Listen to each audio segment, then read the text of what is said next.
போரில் சிக்கியிருக்கிறது America. Iran என்ன கூறுகிறது? அமெரிக்க பிரதிநிதிகளை அசிங்கப்படுத்தியதா ஈரான்? என்ன நடக்கிறது போர் அமைதி பேச்சுவார்த்தையில்? குகையில் இருந்து கிளம்பும் மர்மம். எரிபொருளை தேக்கி வைக்க முடியாமல் திணறும் ஈரான்.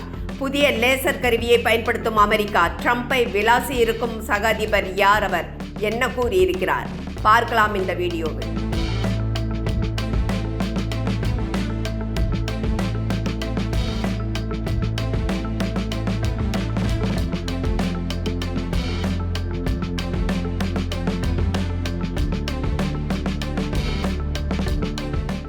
நியூஸ் பல்ஸ் தமிழ் அன்பு இதயங்களுக்கு வணக்கம். போரில் சிக்கிக்கொண்டு வெளியேற முடியாமல் அமெரிக்கா தந்திரத்தை தேடுகிறதா என்று ஈரான் கேள்வி எழுப்பியிருக்கிறது.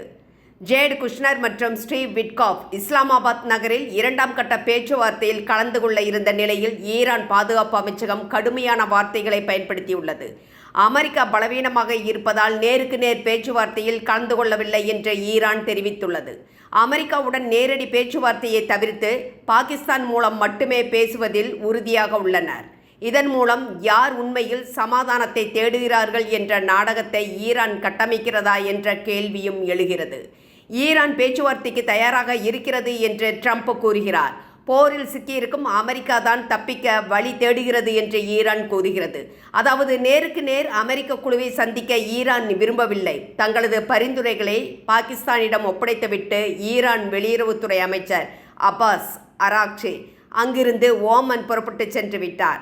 அதாவது அமெரிக்க பிரதிநிதிகளை சந்திக்கவில்லை, அவர்கள் வரும் முன்பே அங்கிருந்து கிளம்பிவிட்டார். இது அமெரிக்காவுக்கு மிகப்பெரிய அவமானமாக பார்க்கப்பட்டது. உடனடியாக ட்ரூத் சோசியல் மீடியாவுக்கு வந்தார் ட்ரம்ப். அதில் என்ன பதிவிட்டார் என்றால், நான் தற்போதுதான் எனது பிரதிநிதிகளை இஸ்லாமாபாத் செல்ல வேண்டாம், ஈரான் பிரதிநிதிகளை சந்திக்கும் பயணத்தை ரத்து செய்யுமாறு கேட்டுக்கொண்டேன். பயணத்தில் அதிக நேரம் செலவாகும், அதிக வேலை. ஈரானின் தலைமைக்குள் மிகப்பெரிய வாக்குவாதம், குழப்பம் நிலவி வருகிறது. யார் பொறுப்பில் இருக்கிறார்கள் என்பது அவர்களுக்குள் யாருக்கும் தெரியவில்லை. எங்களிடம் அனைத்து துருப்பு சீட்டுகளும் உள்ளன, அவர்களிடம் ஒன்றும் இல்லை. அவர்கள் பேச வேண்டுமென்றால் எங்களை அழைக்கட்டும் என்று பதிவிட்டிருக்கிறார். அமெரிக்க பிரதிநிதிகளை சந்திக்க ஈரான் விரும்பவில்லை. ஈரான் பிரதிநிதிகள் இஸ்லாமாபாத்தில் இருந்து கிளம்பிவிட்டனர் என்ற செய்தி கிடைத்த பின்னர் வேறு வழியே தெரியாமல் தனக்குத்தானே சமாதானம் செய்து கொள்கிறார். உலகையும் நம்ப வைக்கிறார். வல்லரசு நாடாச்சே, இவர் சொன்னால் நம்பிக்கொள்வார்கள் என்று கருதுகிறார் ட்ரம்ப். ட்ரம்ப் நினைத்துவிட்டார், பாகிஸ்தான் இராணுவ ஜெனரல் அசீம் முனீர் மற்றும் பிரதமர் ஷபாஸ் ஷெரீப் போன்று ஈரானும் தனக்கு சலாம் வைக்கும் என்று. ஆனால் உங்களை நாங்கள் சட்டை செய்யவில்லை, எங்களது பரிந்துரைகள் இதுதான், ஏற்க வாருங்கள், இல்லை என்றால் போர் என்ற செய்தியை ஈரான் மறைமுகமாக தெரிவித்திருக்கிறது. அமைதி பேச்சுவார்த்தைக்கு முடிந்தால் நானே செல்வேன் என்று ட்ரம்ப் பிதற்றி வந்தார். ஆனால் நடந்தது என்ன? துணை அதிபர் ஜேடி வான்ஸ் செல்வதற்கு பாதுகாப்பு இல்லை என்று கூறி அவரது பயணத்தையும் ரத்து செய்திருந்தார். இந்த நிலையில் அமெரிக்காவின் போருக்கான அமைச்சர் பீட் ஹெக்ஸெத் ஹார்மோஸ் பகுதியில் மேலும் கன்னிவெடிகளை பதித்தால் போர் நிறுத்த அமைதி பேச்சுவார்த்தையின் நெறிமுறைகளை மீறியதாக எடுத்துக்கொள்ளப்படும் என்று கூறுகிறார். தற்போது அமெரிக்காவுக்கு ஹார்மோஸ் பகுதியில் சவாலாக இருக்கும் 2 விஷயங்கள். முதலாவது மஸ்கிட்டோ ஃப்ளீட் எனப்படும் கொசுப்படைகள். இரண்டாவது கன்னிவெடிகள். ஹார்மோஸ் பகுதியில் எங்கிருக்கிறது என்பது தெரியாத காரணத்தினால் அமெரிக்கா தற்போது திகைத்து நிற்கிறது. ஹார்மோஸ் பகுதியில் சிறிய கப்பல்கள் கிராப்ட் உதவியுடன் கடலில் கன்னிவெடிகளை பதிக்கின்றன. இரவு நேரத்தில் மட்டுமே மறைமுகமாக செயல்படுகின்றன, அல்லது ஒரே நேரத்தில் பல கப்பல்கள் செயல்பட்டு கண்காணிப்பு அமைப்புகளை குழப்புகின்றன. கன்னிவெடிகளை பதிப்பதை அமெரிக்காவால் கண்டுபிடிப்பது கடினம். முன்பு எந்தளவுக்கு கன்னிவெடிகள் பதிக்கப்பட்டு இருந்தன என்பதை கண்டுபிடிப்பதும் கடினம், இடங்களை கண்டறிவதும் கடினம்.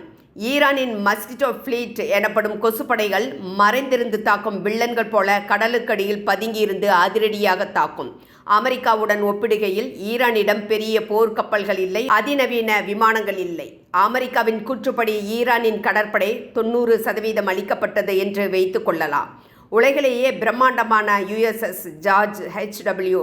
புஷ், USS ஆப்ரஹாம் லிங்கன் மற்றும் USS ஜெரால்ட் ஃபோர்ட் கப்பல்களும் ஏன் கொசுப்படைகளுக்கு மிரள வேண்டும்? பெரிய போர் கப்பல்களையும் மின்னல் வேகத்தில் தாக்கிவிட்டு இந்த கொசுப்படைகள் தப்பிச் செல்லும்.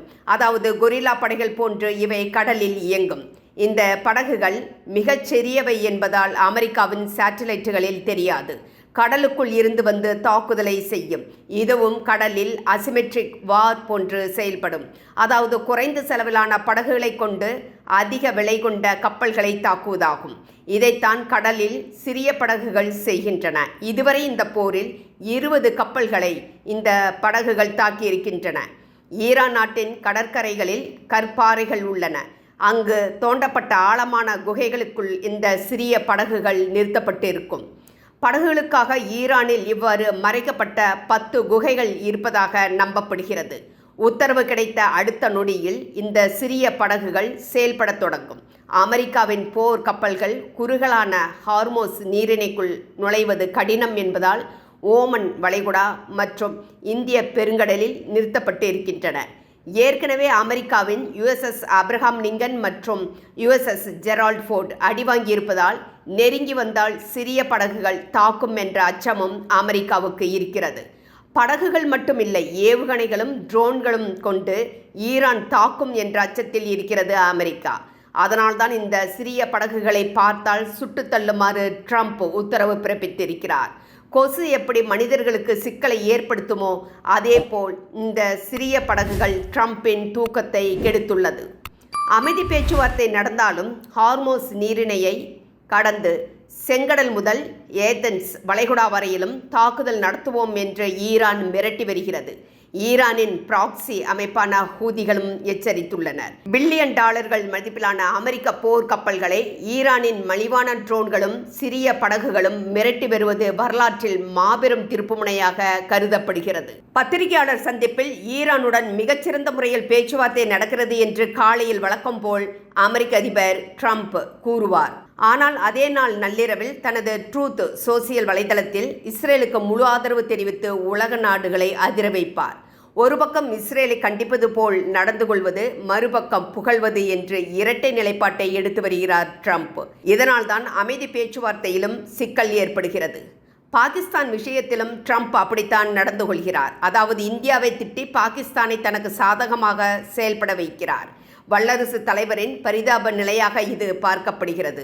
ட்ரம்பின் சைக்கலாஜிக்கல் வார்ஃபேர் ஆகவும் இதை கூறலாம்.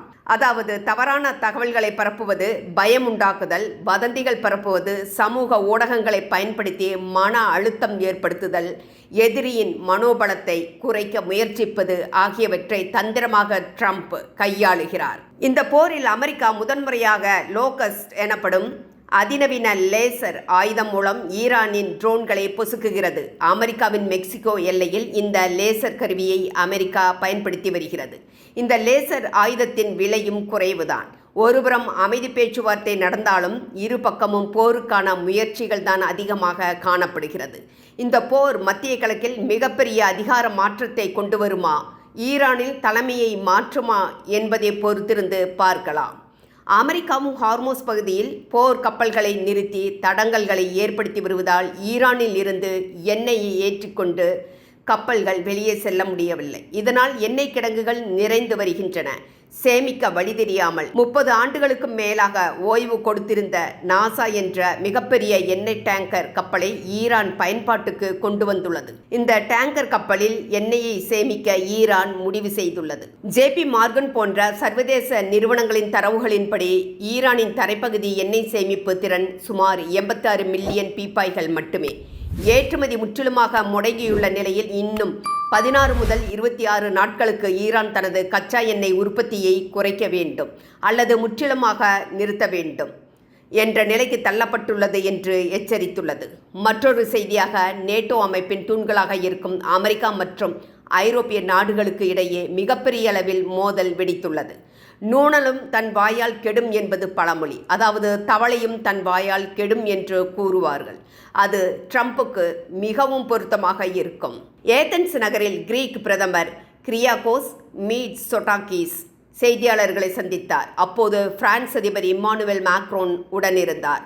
முதலில் மேக்ரோன் பேசுகையில், அமெரிக்கா இனியும் முழுவதும் நம்பத்தகுந்த ஒரு கூட்டாளி நாடு கிடையாது.